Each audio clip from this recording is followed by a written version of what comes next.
Good afternoon. Hi, I'm Bill Fletcher, Northeast Regional Sales Manager with GenSwiss. I'm Jim Gosselin, filling in for Scott LaPrade. Okay, we're going to make this work today, aren't we? Yes, we are. All right, let's do this.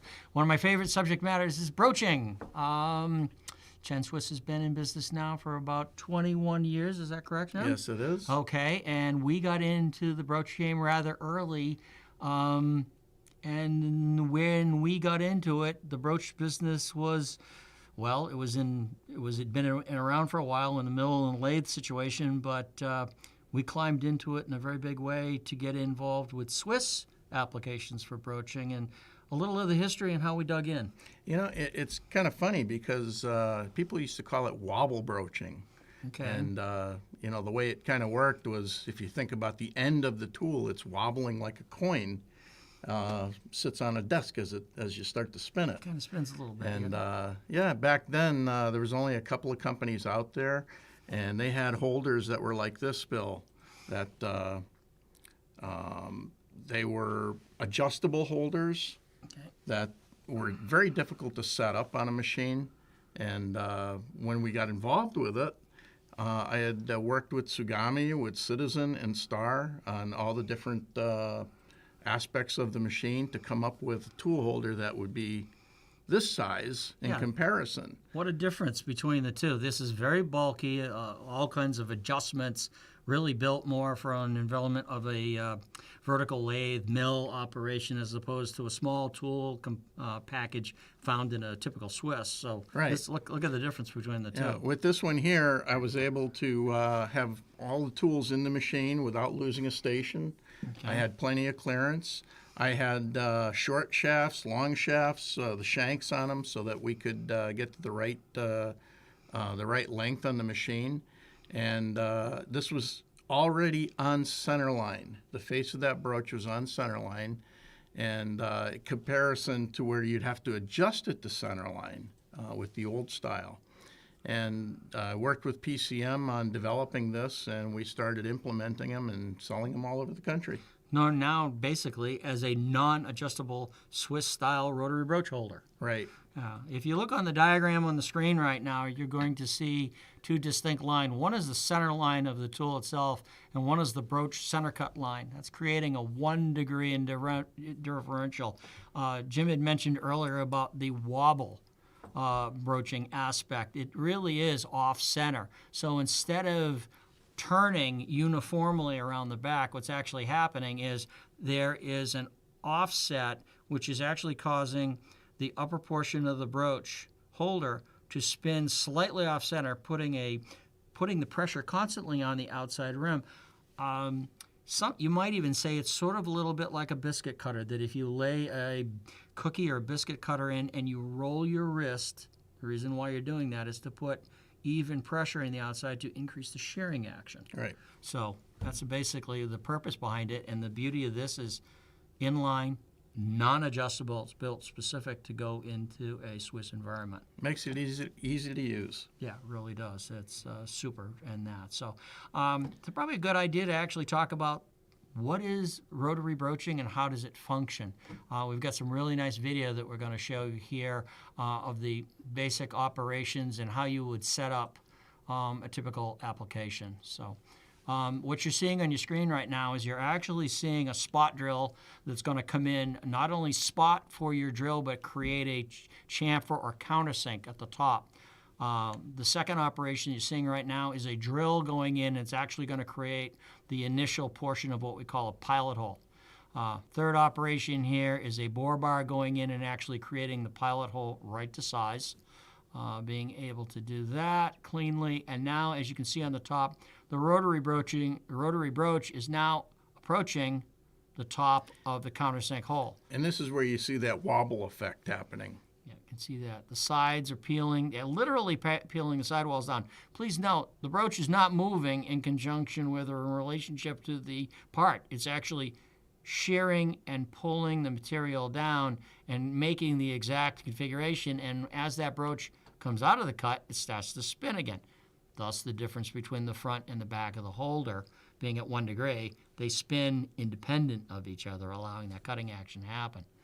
The second piece of video that we're going to show you is another look. And what we're going to emphasize on this is we want you to be able to see the creation of the chips, or sometimes referred to as ribbons.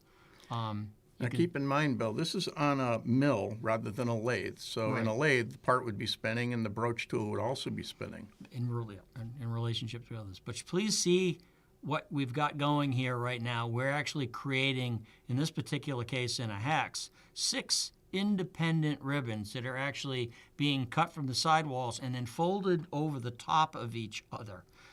Please note there's on the screen the term vented broach alleviates pressure. A lot of things going on there. You have a broach going into a countersunk hole, and a hole that is slightly larger than the cross flats.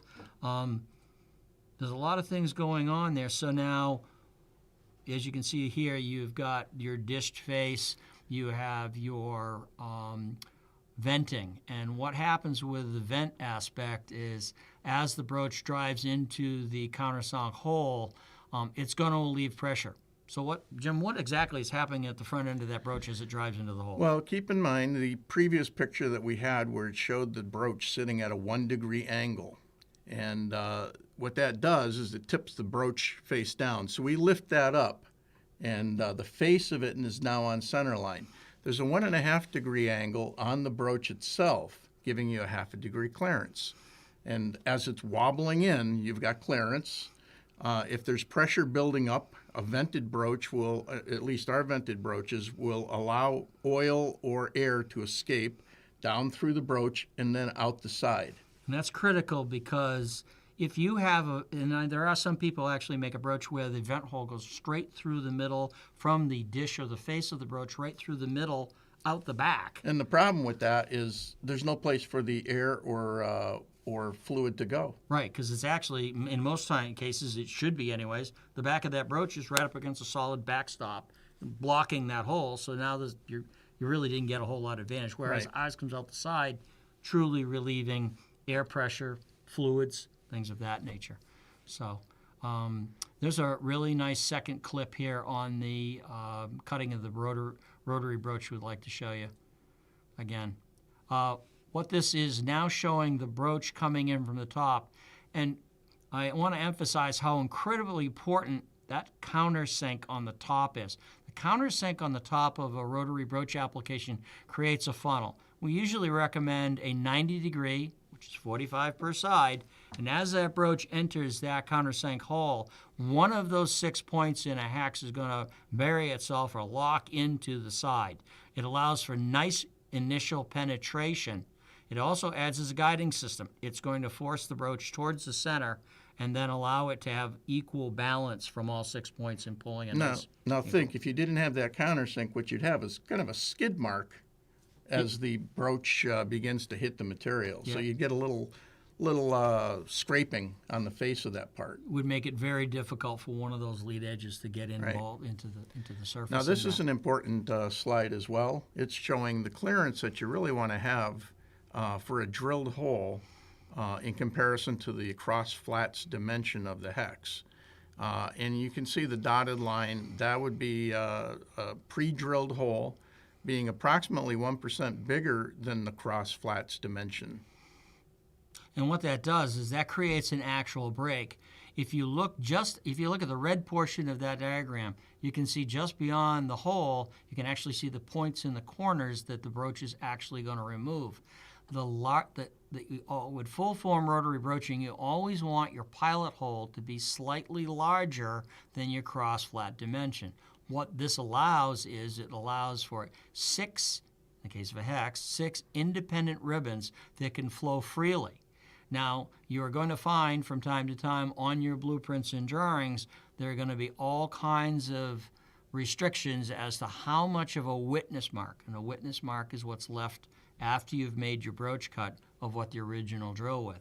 Some people only allow you a very, very small amount. Some people will leave it to your discretion as to how much that can be. But a rule of thumb is the larger the pilot hole, the easier the application is going to be on the broach. It's cutting less material, it will take less force, the chips will form better. As they move down towards the bottom of the cut, there'll be far less material going down there, therefore making it just much easier to process. Right. And that. And we find in the medical industry, many times they don't allow you that extra room, the 1% bigger. They try to cut it as close to the hex shape as possible. And this creates problems with tool life.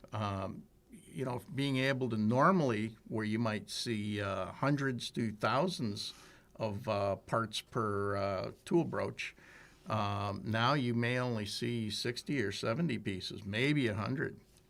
So it's always a great thing if you have the ability to cooperate, negotiate with the people who are in charge of the specifications and say, hey, how large a pilot hole can we live with? Because the larger the better, and we're all going to be better off. Right. So let's work together. Well, okay. So that being said, there will be times when engineering or the part will not allow you to have that.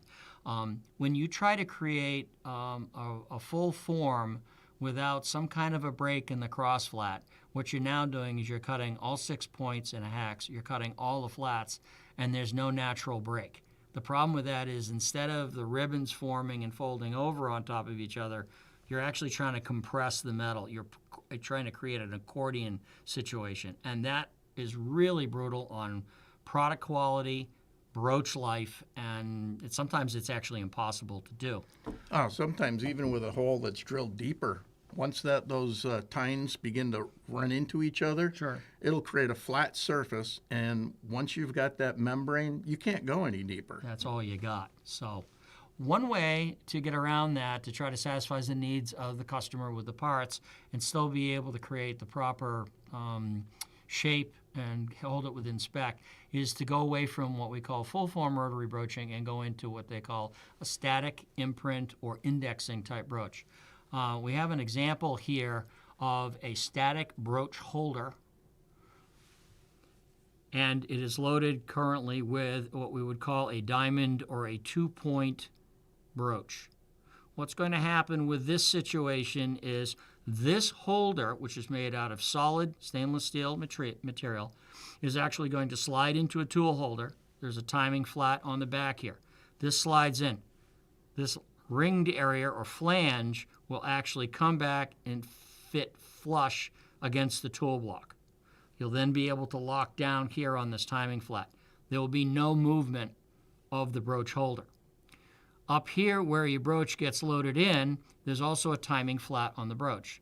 The importance of that is there's a set screw in which you can take advantage of tying into that timing flat, and now you can program your machine to know exactly what position your broach is in.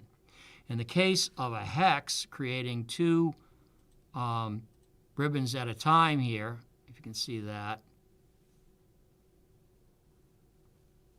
Get there. What will happen now is you'll program this, and this broach will go into a pre-drilled countersunk hole. It will drive forward in, and what will happen with that broach is it's going to create two ribbons. There's going to be one on top and one on the bottom. It's going to create the top point, it's going to create the bottom point, and it's going to go halfway down each flat. What will happen in programming now is the broach will retract out of the hole. You will index the part, and then the broach will go back in and create yet a second set of ribbons. Pull out, index the part, go back in, and create a third set of ribbons. Now what you've done is you've allowed the broach to create 6 independently formed ribbons. You won't get anything hung up. The ribbons will flow naturally. You can also control how much of a ribbon you create.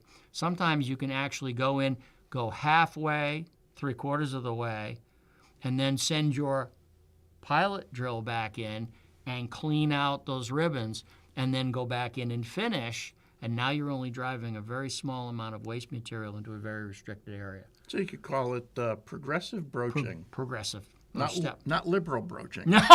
Just progressive.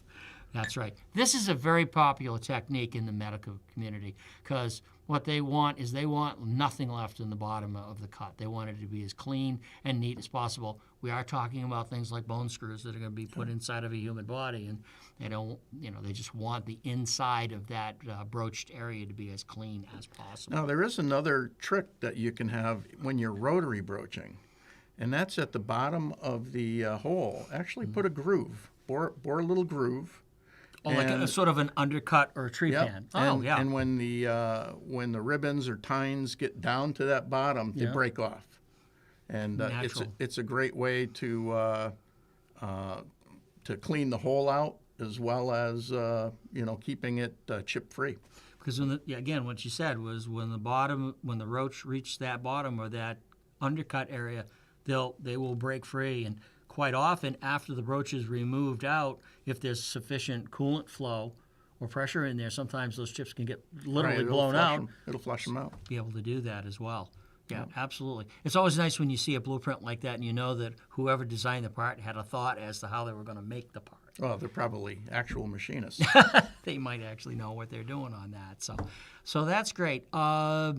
So we talked about the holding systems, the 2160. We've talked about the static broaching and all that. We actually do manufacture broaches here out of two different types of materials. The first and our most popular is our GSX material. It's designed specifically to handle stainless steels, hardened tool steels, and a wide variety of general cutting. We're actually making those broaches right here in Westfield.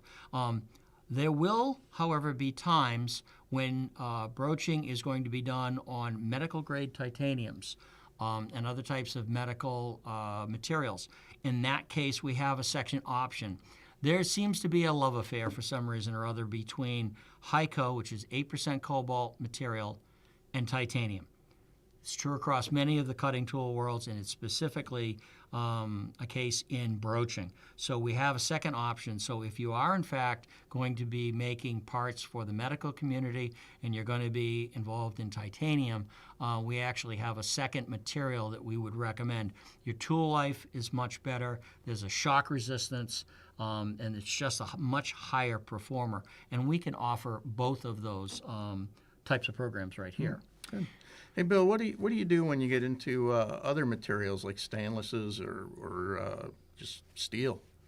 Do you do any preparation on the broaches themselves? Well, one of the great things about making the broaches here is if we have the knowledge as to what environment that broach is going to go into, we can actually impart a specific grind. For example, if we know it's going to go into, let's say, a 17-4 pre-hardened stainless, we'll actually create a special type of grind or relief angles on the broach to be able to withstand that environment. So you have different face geometries and for the different materials. And side clearances, exactly, because some materials are going to be a little springy, some are going to be a little stiffer, some are going to react differently. I know that titanium, for example, is notorious for being for springing back and things like that. So yes, if we have the prior knowledge and we know what the environment it's going to go into, we can actually create a specialty grind for that. If you look at our current program, we have a wide variety of specifications that are available right off the shelf, ready to ship same day. What kind of shapes can you broach, Bill? Polygon shapes primarily. We're talking about hexagons. You're talking about squares. You're talking about hexalobes. Pretty much any type of polygon kind of a situation. But you can do squares and rectangles. You could do diamonds.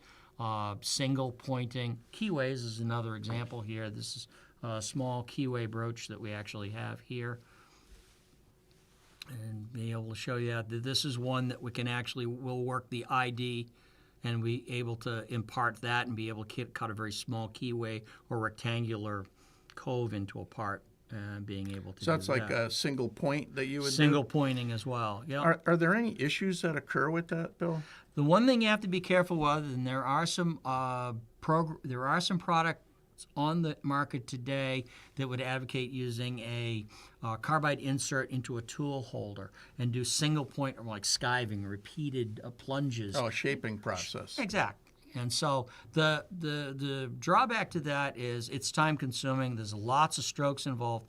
The biggest problem with that, however, is deflection. and having enough beam strength or control to be able to drive in and be able to create a very straight, precise line and do that repeatedly, so you don't get any type of curvature or radius that's being developed in the cut. You had mentioned once there's also an issue in regards to chips and what happens when you create a ribbon. I would think that you're taking one chip and then pushing another chip into that. And, does that, I just wonder if that would create some issues where you start building up chips. It's almost like a traffic jam at the end of it. You're going to have one chip into another chip into another chip. Right. Being able to do that, you almost have to program it in such a way that you drive in and pull away. And that's why I prefer the 2-point system. The balance of it, yeah. If you've got for example, if you're creating a hex and the 2-point, what happens is that there's a top and a bottom, and they're going into a countersunk hole at the top, and they're going to find the middle, and they're going to be equally balanced. So it's balance cut. Exactly. Being able to do that. So we've got that. Specials. Again, we have a large inventory right off the shelf, same-day shipment. However, if someone were to take a blueprint, and I use this as an example all the time, oh, I just need a 1/8 inch hex brooch. Oh, do you? What's the print say? If you look more carefully on the print, it might say the cross flats on this hex are 0.127 to 0.1274. Well, if you look at a standard hex brooch off the shelf, it's going to be 0.1262 to 0.1266. Well, okay, you could use that, but if it's not going to hit your spec, if we're given 24 or 48 hours, we can take our brooches here and we can create a 0.1272 to 1.74 brooch. We can actually make that cross flat. So in other words, you could actually hold a plus or minus 2/10 tolerance. Exactly. And now I'm hitting the middle of your specification on a custom-made brooch, and I'm not charging you anything extra. I just need the time. 1 to 2 days, 24 to 48 hours, and I can give you a brooch made specifically for that application that'll help you hit that sweet spot.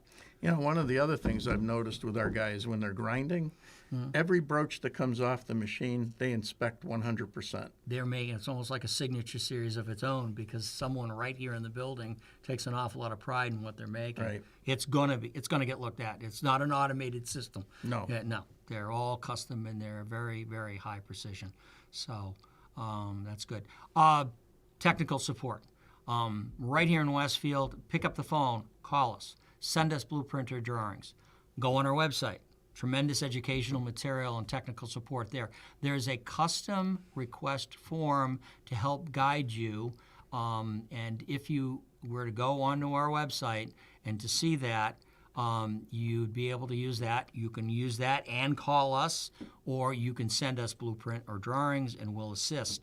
It doesn't stop there. We'll get you a quotation on the exact brooch that you're going to need, the right brooch holder, but that's where it begins. We will assist with things such as feeds and speeds and hole preparation, and make sure that you're getting the application right on. On your screen right now, you can see a guideline as to the information that we're going to be looking for to make sure you get the best possible brooch experience and that.